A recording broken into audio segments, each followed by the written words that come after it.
میں سلمان اصفہان کے اطراف میں ایک گاؤں میں رہتا تھا۔ میرے والد مجھ سے اس درجہ محبت کرتے تھے کہ کسی دوشیزہ کی طرح مجھے گھر میں رکھتے تھے۔ میں نے مجوسی مذہب کے آداب و رسوم انجام دینے میں اس درجہ کوشش کی کہ آتش کدہ کا خادم بن گیا۔ ایک دن میرے والد نے مجھے ایک جگہ پر بھیجا۔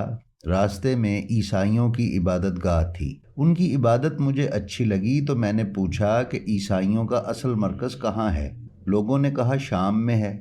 میں اس بارے میں سوچتا رہا، یہاں تک کہ ایک دن والد کے پاس سے فرار ہو کر شام چلا گیا اور ان کے اسقف یعنی بڑے پادری کے پاس تعلیم حاصل کی۔ ایک دن میں نے اس سے پوچھا، آپ مجھے اپنے بعد کس کے پاس جانے کی نصیحت کرتے ہیں؟ اس نے کہا، موصل میں ایک شخص ہے، اس کے پاس چلے جانا۔